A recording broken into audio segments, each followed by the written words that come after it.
Eh bien bonjour à tous, donc c'est Tino, on se retrouve pour une nouvelle théorie donc qui va concerner Weeble et Moria, donc ses relations avec Moria.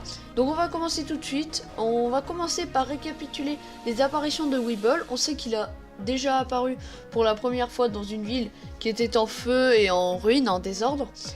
Il y avait même un navire au milieu de la ville, et retenez bien ça car ça va être important pour la suite.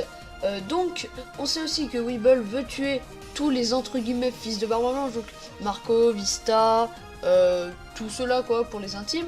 On sait aussi qu'il a déjà battu plusieurs commandants de flotte de Barbe Blanche. De plus, il est accompagné de soi-disant sa mère et celle qui s'autoproclame femme de Barbe Blanche, donc vous savez là la petite vieille. Retenez aussi que Weeble s'autoproclame fils de Barbe Blanche. Maintenant, on va s'intéresser à Moria, donc qui est l'un des 7 grands anciens, enfin plus maintenant, enfin c'est un peu compliqué, qui est un fruit du démon surpuissant qui, je vous le rappelle, qui permet de transplanter des ombres dans des zombies et qui permet de en fait ranimer des corps sous son ordre. On l'a vu pour la dernière fois à Marineford contre Doflamingo et les pacifistas qui avaient pour ordre de l'éliminer vu qu'il venait de subir une deuxième défaite écrasante par Luffy et qu'il s'était déjà fait battre auparavant par Kaido cette montagne. Et regardez-moi cette montagne, le mec il fait 4 mètres de haut. Mais en faisant le rapport de sa mission, Doflamingo dit qu'il a soudain disparu.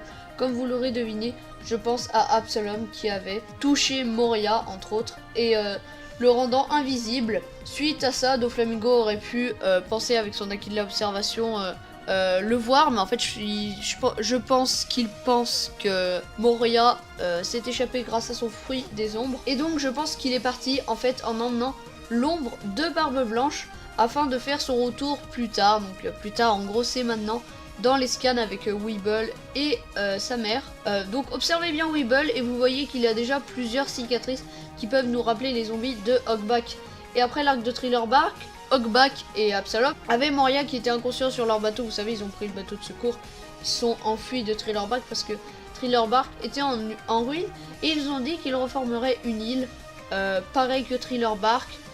Donc comme Moria a injecté l'ombre de Luffy dans Oz, il se pourrait que ce soit la même chose pour Weeble, donc l'ombre de Barbe Blanche dans Weeble. Ça expliquerait que quand il voit une photo d'Edward Newgate, donc de Barbe Blanche, il croit que c'est lui. La mère de Weeble croit que Barbe Blanche avait des trésors, ce qui est totalement faux, et donc on pourrait croire que Moria est très... il connaît pas grand chose sur Barbe Blanche. Et en fait, je pense aussi que la mère, soi-disant, de Barbe Blanche est une subordonnée de Moria. Et quand le zombie s'est réveillé, et ben, elle a tout de suite dit que c'était sa mère. Et peut-être que Moria connaissait la mère de Barbe Blanche et elle s'est déguisée en sa mère pour croire que c'est sa mère, parce que c'est quand même l'ombre. Après, il pourrait qu'il y ait du charisme du corps qu'ils ont utilisé pour faire le zombie. Donc revenons-en à notre bateau là qui était au milieu de la ville, complètement détruit. Et vous vous souvenez, quand l'ombre de Luffy a été injectée dans Oz, Oz avait le corps élastique. Donc il se pourrait qu'ils aient utilisé le même truc, le même principe pour Weeble, qu'il est le fruit de la secousse, en plus de Barbe Noire qu'il a. Enfin, c'est un peu bizarre dit comme ça, mais qu'il ait les pouvoirs d'Edward Newgate.